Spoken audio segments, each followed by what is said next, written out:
Welcome to this module, where we will be covering the nervous system. By the end of this module, you will have a full understanding of the structure of the nervous system, how the nervous system works, the all or none law, HENNEMAN'S size principle, and the effect exercise has on the nervous system.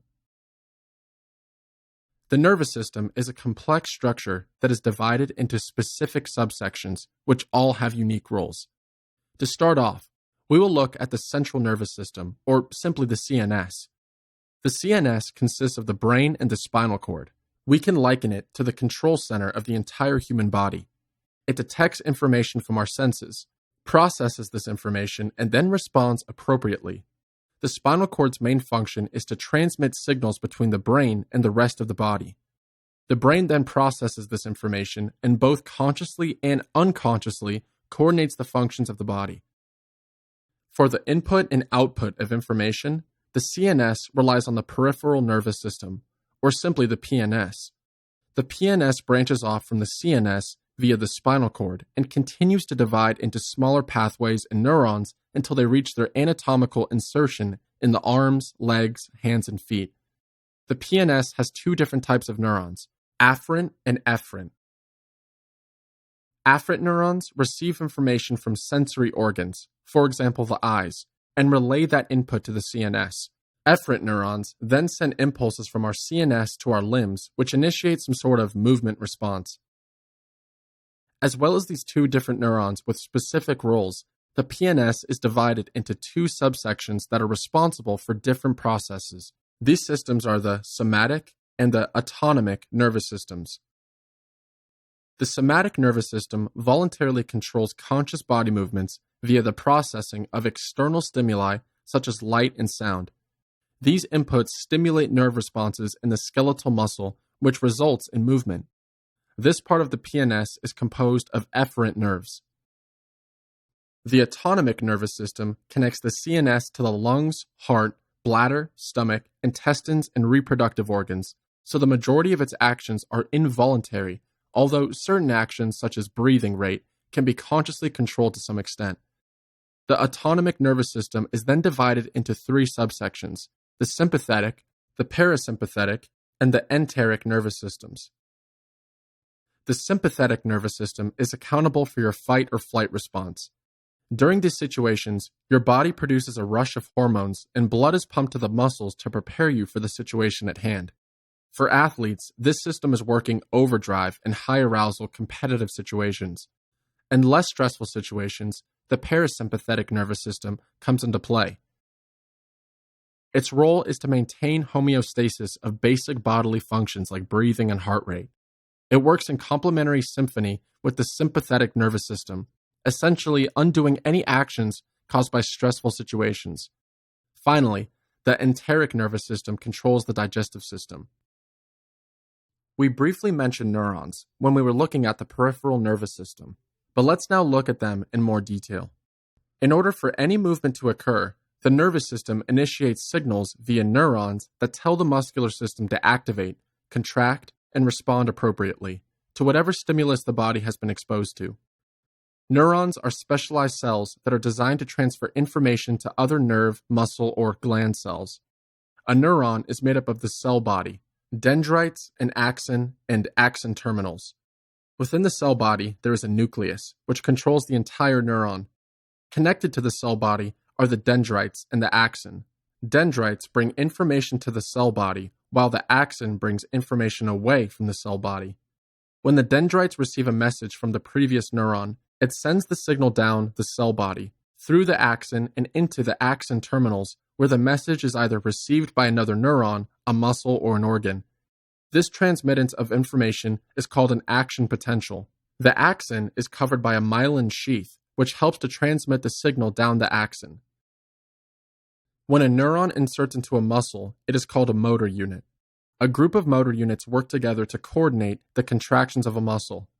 For example, if you wanted to flex your knees, motor units receive signals from the brain via the CNS and PNS, and as a result, they will activate the muscle fibers in the hamstring to allow the knee to flex. Receptors in the nervous system called proprioceptors are responsible for transmitting the sensory impulses relating to body position. These impulses include the position and movement of joints, tension in tendons and ligaments, and how much a muscle is lengthening. They are responsible for preventing connective tissue and muscle strain. Proprioceptors in the body include the Golgi tendon organs and the muscle spindles. Muscle spindles are responsible for information relating to the stretching of the muscle, while the Golgi tendon organs are responsible for information relating to stretching that occurs within tendons. They both prevent injuries by inhibiting muscle contraction when they detect too much tension occurring. So we know the primary function of the nervous system is to coordinate and control the various body functions, but how exactly does the nervous system do this? There are 3 different processes the body goes through: sensory input, integration, and response in order to complete the various bodily functions. Sensory inputs come from the many sensory receptors in the body that monitor the various changes that occur inside and outside the body. When we think of senses, we typically think of the common 5: taste, touch, sight, smell, and hearing. These receive sensory input from the outside environment. Other sensory receptors located around the body receive input from within. For example, the stretch of an organ wall or the concentration of ions in the blood. The process of integration involves sensory structures receiving information and communicating it to the central nervous system, where the information is then processed. Once the sensory input is processed, the nervous system provides the body with a response that is appropriate to the sensory information received. Once the response is activated, the nervous system sends signals to corresponding muscles and glands in order to initiate the response. This is also known as a motor output. An obvious response the nervous system is responsible for is pulling the hand away when an individual touches something hot, but they are also seen in situations where we might not be voluntarily responsible for those actions. An example of an involuntary response is the contraction of cardiac muscle in order to adjust the heart rate during exercise or in periods of rest. Responses also control glands in the body, such as in the eccrine and merocrine glands, which are responsible for the production and excretion of sweat in order to cool down the body temperature. Our muscle fibers are connected to the nervous system via neurons in structures called motor units. A number of these motor units make up a muscle. There can be as little as 1 muscle fiber in a motor unit, or as many as a few hundred. Motor units are designed to enable the nervous system to send impulses to the neurons that are responsible for movement in muscle. If the impulse is significant enough, all fibers connected to that neuron will contract. It is important to note that the action isn't initiated in 1 or 2 muscle fibers, but all of them. If the impulse isn't significant enough, then none of the muscle fibers will contract. This means that to lift a light weight, all the muscle fibers in a few motor units will contract to their maximum capacity, and to lift a heavier weight, all the muscle fibers in an increased amount of motor units will contract to their maximum capacity. This is what is known as the all or none law of contraction. So if we want to increase the amount of force that a muscle is producing, we would have to increase the amount of motor units receiving significant impulses.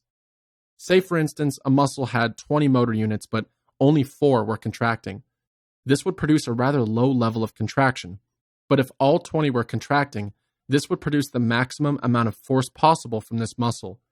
So the overall force of a muscle is dependent on the amount of motor units within that muscle contracting or not contracting. But we have to remember that the motor units themselves are operating on the all or none law, so we can say that motor units are either on or off. The amount of motor units recruited is controlled by the frequency of nerve impulses. As the frequency of impulses increases, the amount of motor units recruited increases, which results in more force produced. Nerve impulse frequency also determines whether an impulse is significant or not. The more frequent the impulses are, the more likely they are to be deemed significant by motor units.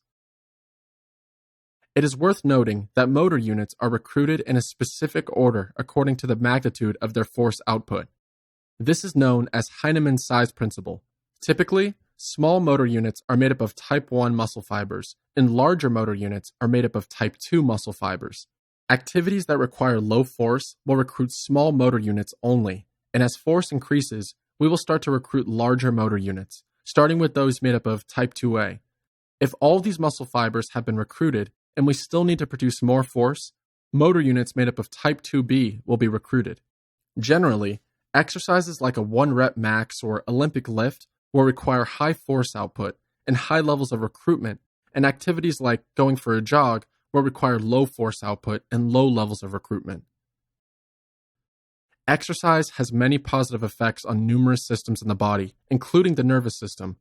When we exercise, sensory feedback from the peripheral nervous system results in alterations in the central nervous system that impact movement quality and psychological function, i.e., improved mood, reduced stress levels, and increased energy levels, to name a few.